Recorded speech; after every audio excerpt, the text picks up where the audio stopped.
Good morning बच्चों। पिछले video में जिसमें हमने ग्रामर का चैप्टर पढ़ा था वह था हमारा वर्ण संयोग।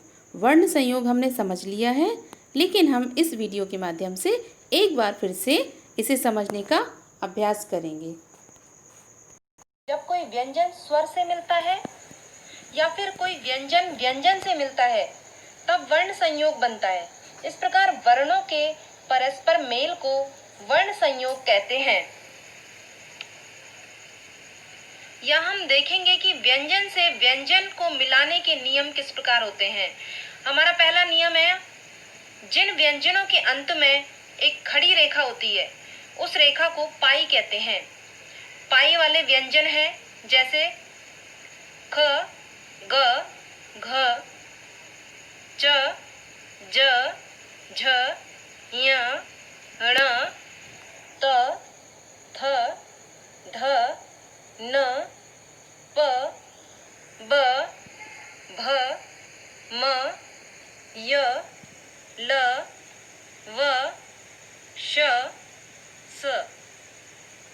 हम देखते हैं कि ये जो व्यंजन है, यहाँ पे ये जो खड़ी रेखा है ये पाई है।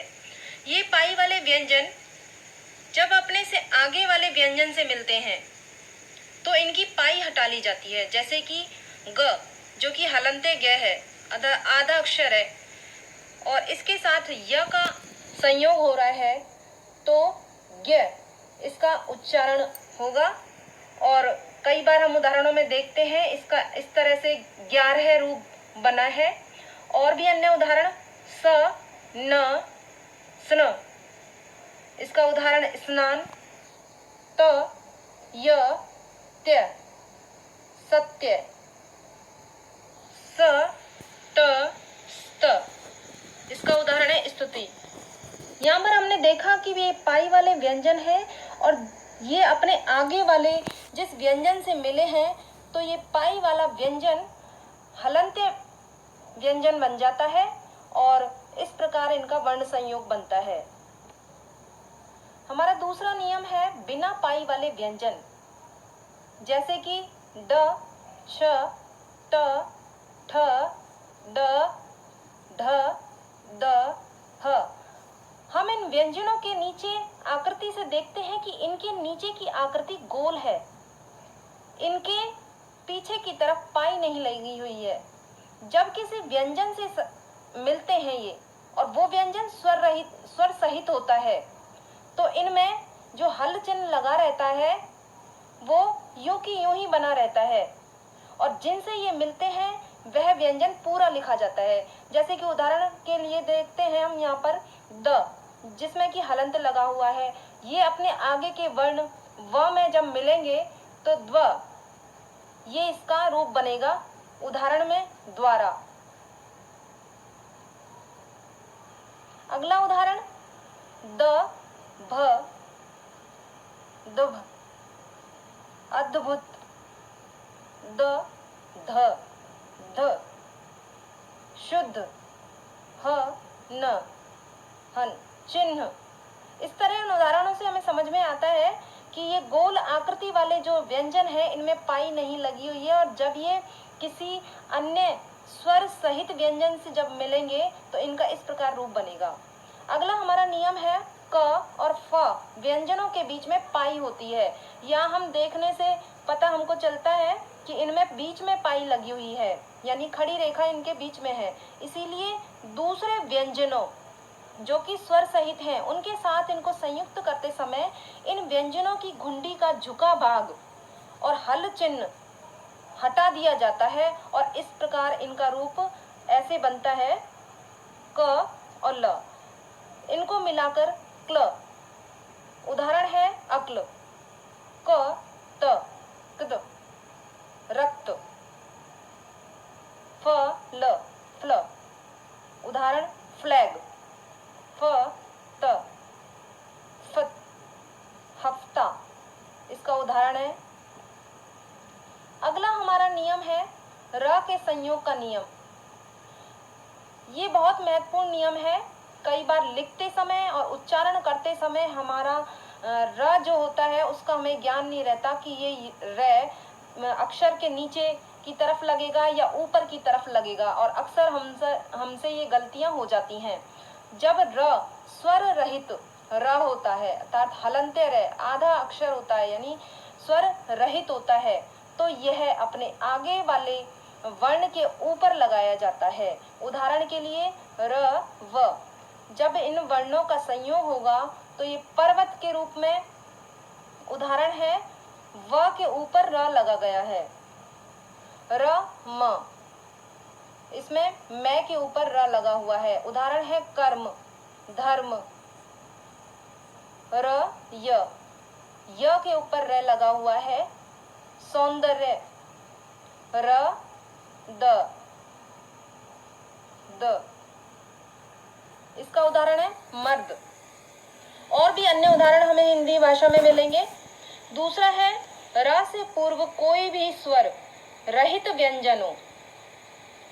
र से पूर्व कोई भी स्वर रहित व्यंजन, तो र उसके नीचे लगाया जाता है, और इस प्रकार इनका रूप बनता है त और र।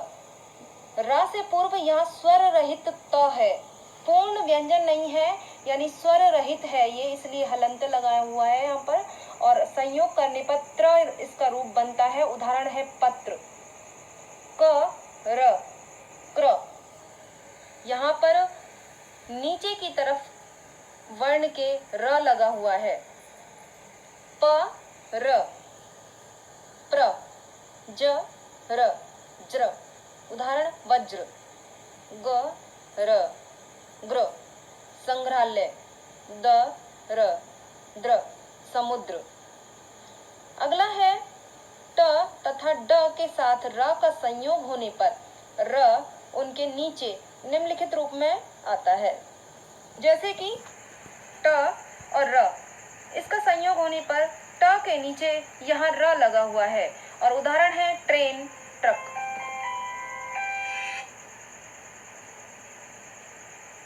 ड और र, ड्र, उदाहरण है ड्रम और ड्रामा।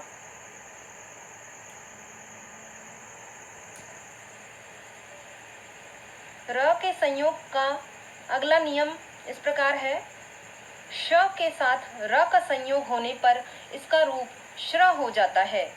उदाहरण के लिए श्र,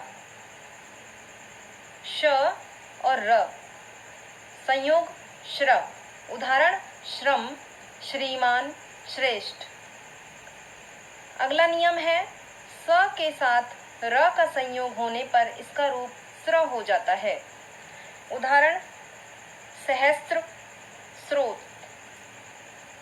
स के साथ र का संयोग होने पर स्र बनता है।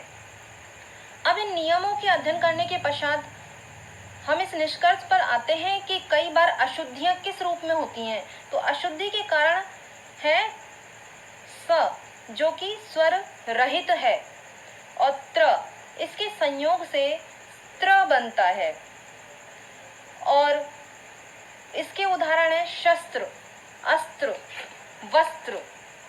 लेकिन कई बार जब हमको सहस्त्र और स्रोत लिखना होता है तो हम इसी रूप को वहां लिख देते हैं। ये हमारी अज्ञानता के कारण हो जाता है, तो हमें इसमें सुधार कर लेना चाहिए। द तथा ध का अंतर पता नहीं होना। विद्या, विद्यालय, इसमें हम अक्सर गलतियां करते हैं, विद्यालय लिख देते हैं या फिर विधा लिख देते हैं, जबकि विद्या और विधा दोनों अलग अलग शब्द हैं। ऐसे ही विद्यालय और विद्यालय दोनों ही अलग अलग हैं, और इनके अशुद्ध लिखने के कारण अर्थ का अनर्थ हो जाता है। धन्यवाद।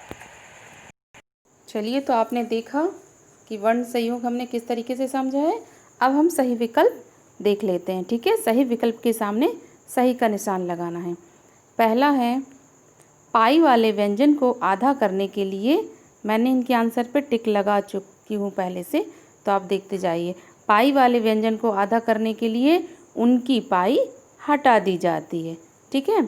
सेकंड है, क को आधा करने के लिए उसकी सूंड हटा दी जाती है। ठीक है, जैसे ये का लिखते हैं ना, तो ये का को ऐसे आधा लिखते हैं और यहाँ से ये सूंड हटा दी है। ठीक है। थर्ड नंबर, बिना पाई वाले व्यंजनों को आधा करने के लिए क्या करते हैं, उनमें हलंत चिन्ह लगा दिया जाता है। फोर्थ नंबर, हलंत चिन्ह को वर्ण के नीचे लगाया जाता है। जैसे मान लो हमें दा को आधा लिखना है तो हलंत चिन्ह यहाँ नीचे लगाएंगे। ठीक है। फिफ्थ नंबर, स्वर रहित वर्ण में हलंत लगाया जाता है। ठीक है, स्वर रहित मतलब जिसमें स्वर ना हो उसमें हलंत लगाया जाता है।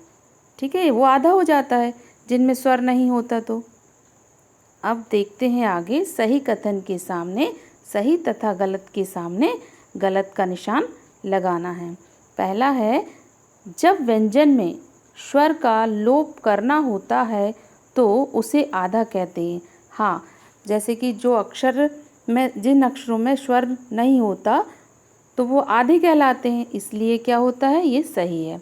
सेकंड है, शब्द रचना में जो वर्ण पूरा नहीं लिखा जाता उसे आधा वर्ण कहा जाता है, बिल्कुल सही है।